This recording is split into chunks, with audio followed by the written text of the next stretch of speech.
Welcome back, friends. It's an honor to walk alongside you again on this journey of truth, awakening, and inner discovery. Today, we explore a question that lies at the heart of every spiritual tradition, every authentic practice, and every moment of deep clarity: what stands between us and true freedom? The answer may be unsettling, but it is also liberating. It is the self. Not your body, not your soul, but the illusion of a fixed, separate, permanent self, the mind that clings, judges, fears, and desires. In spiritual traditions around the world, from east to west, this illusion of ego is identified as the root of suffering, and until we see through it, until we break its grip, our path to peace will remain blocked, no matter how diligently we practice. So today, we dive into this ancient truth, not as theory, but as a living practice. We will explore why breaking the illusion of ego is the gateway to awakening, and how to recognize and release the subtle traps it weaves around our lives. Let's begin by asking, what is ego? Ego is not arrogance. It's not selfishness alone. It's not pride in the usual sense. Ego is identification. It's the mental construct that says, "This is who I am," and then clings to stories, memories, roles, and beliefs to protect that identity. Ego is the voice that says, "I am this body. I am my name. I am my past. I am my status. I am my pain." But here's the truth: you are none of those things. You have a body, but you are not just the body. You have thoughts, but you are not your thoughts.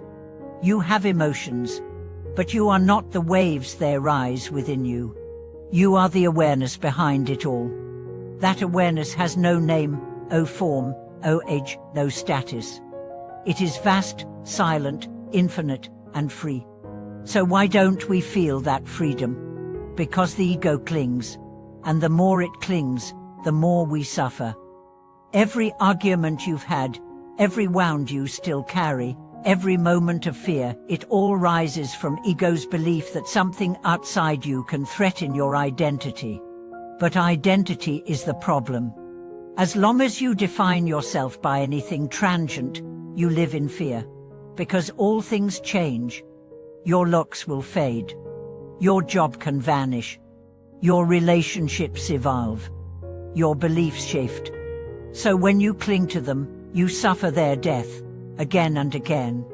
But if you let go, if you return to the spacious awareness that watches it all, you begin to taste liberation. Let me tell you a story. There was once a monk who had trained for many years. He had studied scriptures, practiced austerities, meditated for hours daily. Yet he still felt restless, still felt something was missing. He went to his master and asked, "Why do I still suffer?"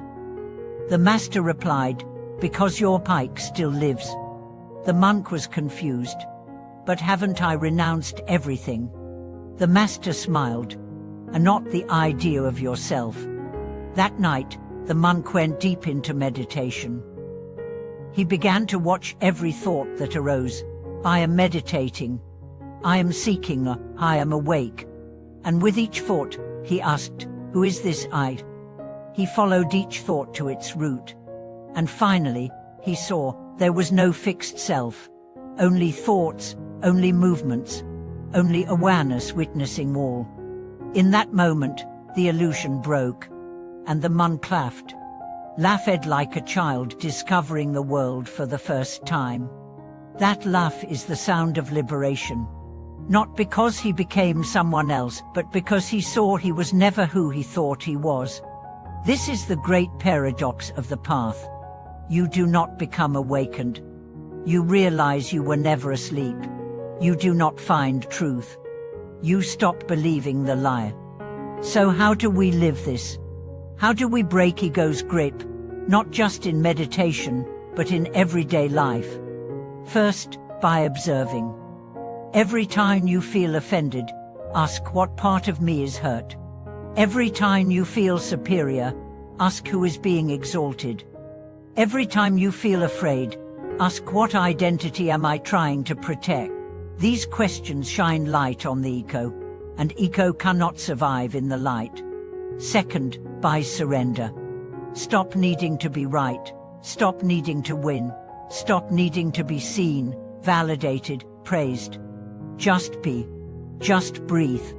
Let go of the story. Let the moment be enough. Third, by serving. Ego thrives on separation. Service dissolves separation. When you serve, you forget yourself. When you help, you remember the whole. When you give, you melt the illusion that you are separate from them. And in that melting, something beautiful happens. The boundaries fade. The heart expands. The self dissolves. And what remains is love. Not emotional love, but being itself. The love that sees no other. The love that is not a feeling, but the very nature of awareness.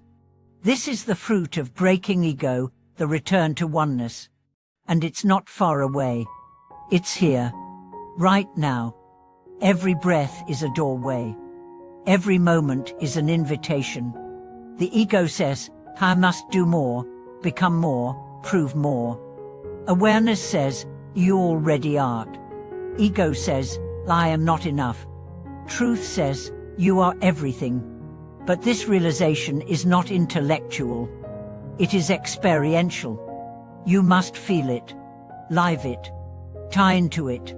Yes, die, because the ego must die. Not in violence, but in stillness, in surrender, in silence. When you stop fighting for your story, your mask, your control, you die as ego and are reborn as truth. And that, my friends, is what every great mystic has pointed to. The death of the false self, the birth of the real. So if you want to awaken, do not ask, what must I add? Ask, what must I release? If you want peace, do not ask, how do I fix the world? Ask, how do I dissolve the self that suffers? If you want truth, stop searching. Start seeing. Seeing the illusion. Seeing the dream. Seeing through. Because you are already home. You have always been. The sky was never divided. The ocean never separated. Only the wave believed it was alone. Break that belief, and the ocean returns. Friends, if you felt the tug of truth while listening, trust it. It is not outside you. It is not new. It is not distant. It is you. Look within. Let go of everything you are not. And the light that remains, that silent, aware, eternal presence, is what you've been seeking all along. Thank you, as always, for walking this sacred path with me. If this message stirred something in you, please share your reflections in the comments. Let us grow together in this great unlearning. Like the video, subscribe to the channel, and share this with someone who may be ready to break free from the prison of ego. Until next time, stay in presence, walk in truth, and thank you for watching this video.